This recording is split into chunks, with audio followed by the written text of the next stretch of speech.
Bienvenue sur Info 83. Nous sommes tous confinés, comme vous tous d'ailleurs, et nous en profitons pour faire des points avec la population locale. La population locale, c'est l'aire toulonnaise, c'est la métropole, c'est le département du Var de façon plus générale sur Info 83, puisque toutes les informations qui nous arrivent, et c'est pas Patrick qui est Sartier qui va me contredire, ni notre invité d'ailleurs que vous pouvez voir à l'écran, enfin que vous allez voir à l'écran dans quelques instants, Marc Villemot, qui est le maire de la deuxième ville du Var, La Seyne-sur-Mer, qui va intervenir vraiment en tant que premier magistrat de la deuxième ville du Var, hein, La Seyne-sur-Mer. En tout cas, je disais, Patrick Issartier, bienvenue. Thierry, bonjour, nous sommes tous confinés, bienvenue sur Info 83. Alors, je disais, on est tous confinés, et puis on a très peu d'informations finalement. Les informations viennent plutôt du gouvernement, de l'État.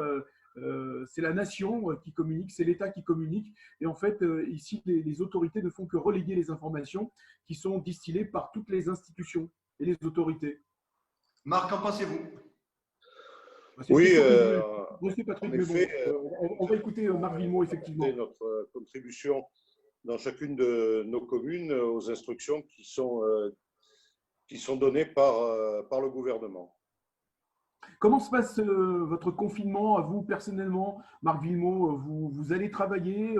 Comment est-ce que vous êtes organisé? Disons que j'essaie de montrer l'exemple. Je suis chez moi. Je travaille énormément à distance avec Internet, avec le téléphone. Je vais à la mairie le moins possible. Pour vous donner un ordre d'idée, j'arrive à fonctionner en y allant un petit moment tous les 2 jours en moyenne. Marc Villemot, quels sont les services qui sont actifs? Combien de personnel actuel en activité à la Seyne? Très peu, puisque le principe a été que tout s'arrête en termes de services municipaux, sauf les services qui sont absolument indispensables. Alors, quand je dis que tout s'arrête, pardon, quand je dis que tout je ne pense pas avoir attrapé le virus, c'est pas pour ça que je tousse. Quand je dis que tout s'arrête, ça signifie que les personnels, pour beaucoup d'entre eux, sont d'astreinte, mais sont d'astreinte à leur domicile. Ils peuvent être mobilisés lorsque c'est nécessaire. Pratiquement, à la mairie, ne fonctionnent que les services que nous appelons services population, c'est-à-dire l'état civil pour les déclarations de naissance, de décès, et puis les services à vocation sociale, en particulier ceux qui s'occupent via notre centre communal d'action sociale des personnes âgées, des personnes fragiles, qui, eux, continuent à fonctionner. Alors, le personnel communal qui est actif, est-il protégé? Dans quelles conditions travaille-t-il? Est-ce qu'il y a des protections? Est-ce qu'il y a des masques? Est-ce qu'il y a des gants?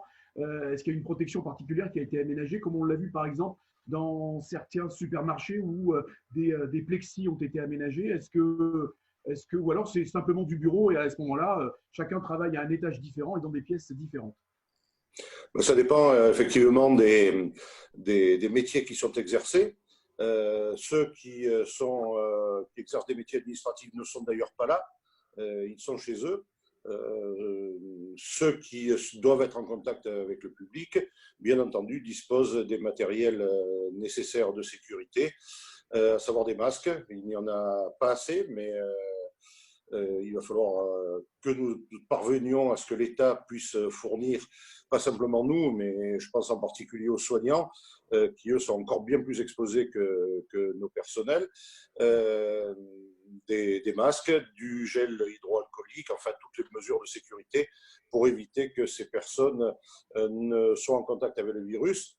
Et évidemment, lorsqu'elles sont en contact avec le public, elles respectent les distances de sécurité, ce qu'on appelle les gestes barrières.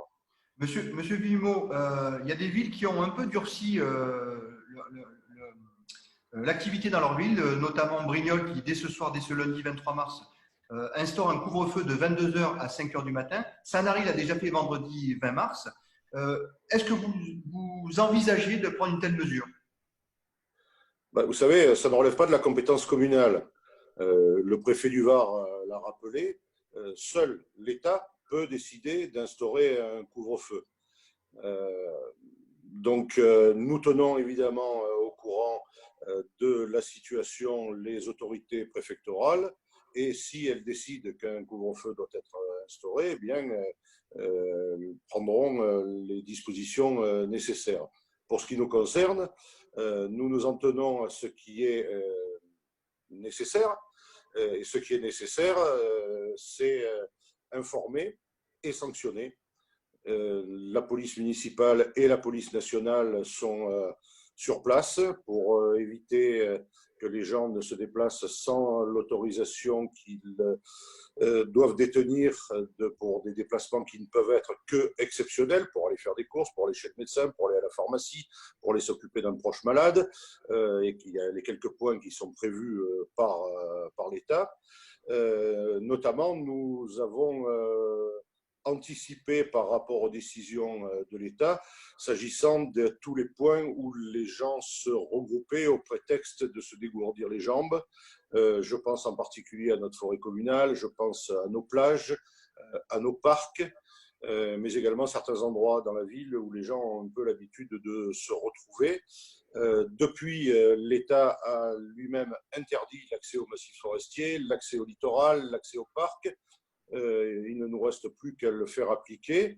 Ça se passe très généralement bien, mais nous avons déjà dû verbaliser un certain nombre de nos concitoyens ou de nos visiteurs qui n'étaient pas en règle, notamment qui ne disposaient pas du document qui doit être présenté.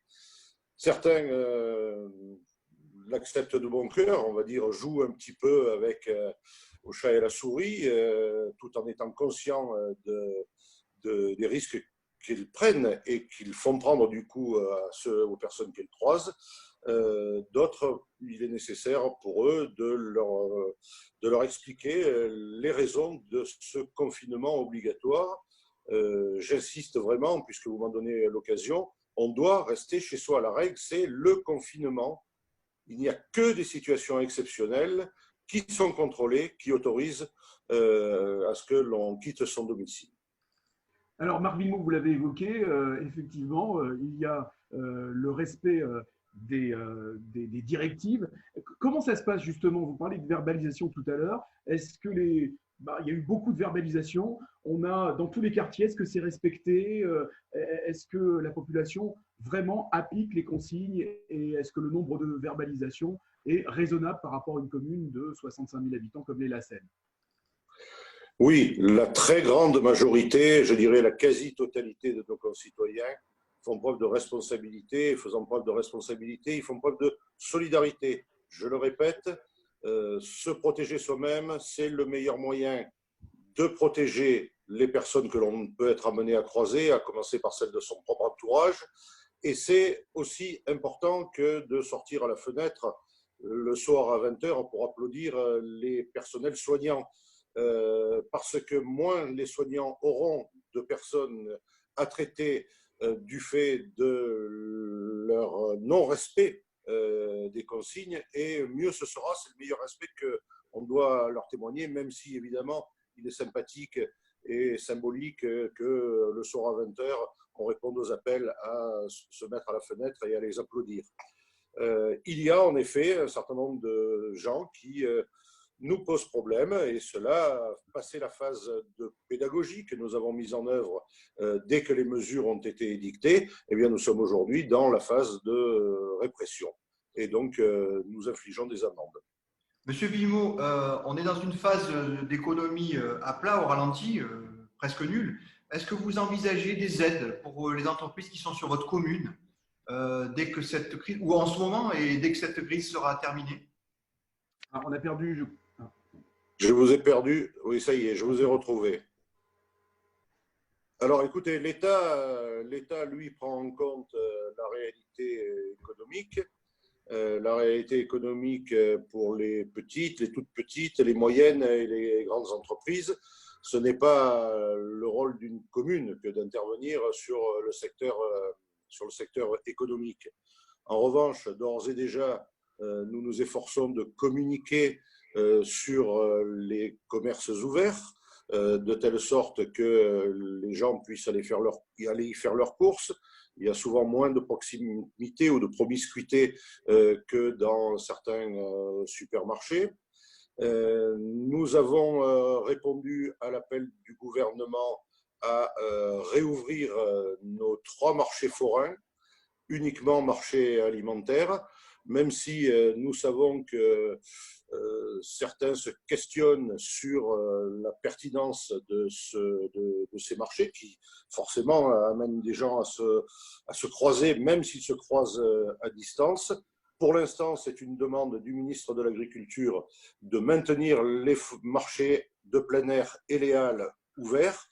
Nous le faisons, mais nous le faisons de façon très contrôlée avec la police aux accès qui vérifie que les gens aient bien leur autorisation de sortie, que tout le monde se tienne bien aux distances de sécurité, qu'il n'y ait pas de contact, que les commerçants et les chalands privilégient le règlement par carte bancaire sans contact, enfin toutes les mesures qui évitent que l'on ne respecte pas les gestes barrières. Marc Villemot, avant de se quitter, une dernière question, j'avais envie de vous poser. Finalement, vous, quelle est votre position en tant que maire de la Seigne-sur-Mer?